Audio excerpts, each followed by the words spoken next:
I'm a kid Ronnie. I'm a Mariana Backmeyer, जो अपनी 7 साल की छोटी बच्ची एना के रेपिस्ट और किलर को कोर्ट रूम में ही जज के सामने 7 गोलियां उसके सीने में उतारकर उसे मार देती है।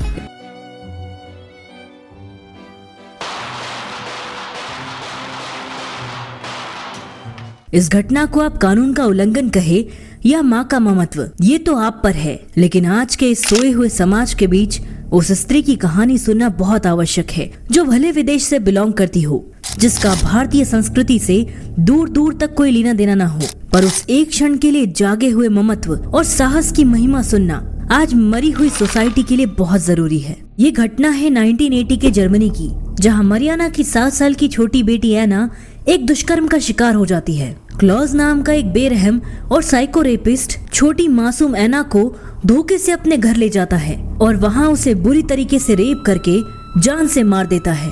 क्लॉज ने ये पहली बार नहीं किया था। क्लॉज पहले भी ऐसी घटनाओं को अंजाम दे चुका था जिसमें लचीले कानून का फायदा उठाते हुए वो खुलेआम घूम रहा था, लेकिन इस बार डेस्टिनी ने उसके कुकृत्य को कुछ ऐसी जगह मोड़ दिया था जिसके बाद वह दया का पात्र नहीं बचने वाला था। लगभग 1 साल तक कोर्ट में इस मुद्दे पर मुकदमा चलता रहा, जहां रोज मरियाना प्रतिशोध की अग्नि लिए न्यायपालिका के भरोसे कोर्ट में हर बार पेशी पर जाती थी, लेकिन मरियाना ने महसूस किया कि न्याय प्रणाली उसके दर्द को ठीक नहीं कर सकती।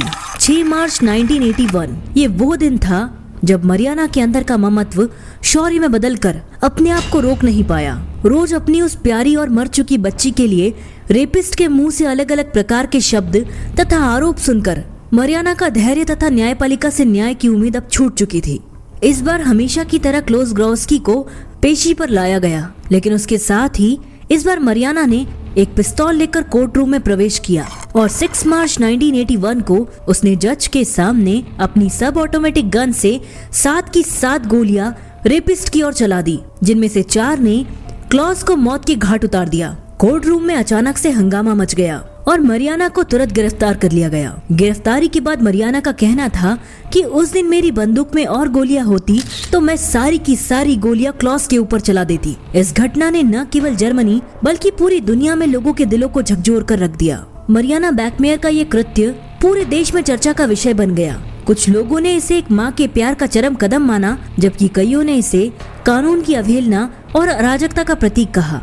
लेकिन आपसे मैं कहना चाहूंगी कि न्यायपालिका से हटकर मरियाना के इस दंड को सब इंडिविजुअल द्वारा कॉपी करने की सलाह तो मैं कभी नहीं दे सकती, लेकिन न्यायपालिका की निष्क्रियता के दौरान कायर समाज के बीच उस माँ द्वारा की गई इस वीरता को गलत भी नहीं ठहरा सकती। यहाँ तक कि उस समय कोर्ट ने भी जर्मनी के लोगों की आवाज सुनते हुए आंशिक तौर पर मरियाना द्वारा दिए गए इस ऐतिहासिक दंड पर आंशिक सहमति जताई। मरियाना बैकमेयर को क्लॉज ग्रोस्की की हत्या के लिए 1983 में सजा सुनाई गई, जिसमें कोर्ट ने उन्हें 6 साल की कैद सुनाई, जिसमें उन्हें गैर इरादतन हत्या का दोषी बताया। लेकिन पूरे जर्मनी की गूंज मां के पक्ष में थी, जिस कारण मरियाना को केवल 3 साल की सजा काटने के बाद 1985 में अच्छे आचरण के आधार पर रिहा कर दिया गया। यह कोर्ट की ओर से एक अद्वितीय छूट कही गई है, परंतु सवाल अब भी यही है कि जो न्याय न्यायपालिका द्वारा मिलना चाहिए था, उस न्याय के लिए एक माँ की ममता को शौर्य के साथ क्यों मिलना पड़ा? इसका कारण है लचीला कानून। इसीलिए मेरी मांग है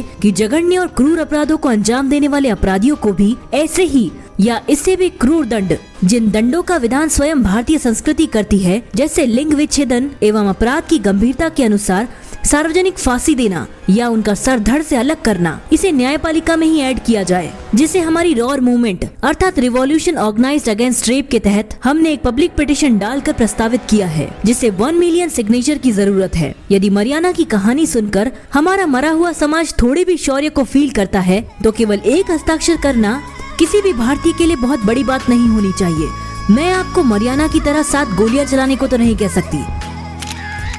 इसीलिए आप सभी व्यूअर्स से निवेदन है कि कम से कम 7 लोगों द्वारा इस पब्लिक पिटीशन पर हस्ताक्षर दिलवाकर हर बलात्कारी के लिए फास्ट एग्जीक्यूशन के साथ साथ अपराध की गंभीरता के अनुसार अंग विच्छेदन तथा सार्वजनिक फांसी की सजा की गुहार जरूर लगा सकती हूँ। इस पिटीशन का लिंक डिस्क्रिप्शन में दिया गया है। धन्यवाद।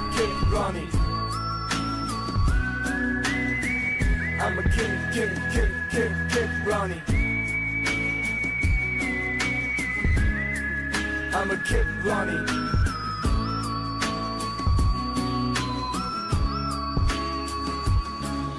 我不断地寻找沿着走过的足迹思考，那错过的没有过错，只是我不敢去面对，沉默的太早。沿途的风景它化成了倒影，度过的日日夜夜仿佛奇幻影，一点都感觉不到存在的美好和那真实的味道。怀疑伴着苦涩的泪水，寻找解脱的预兆。难道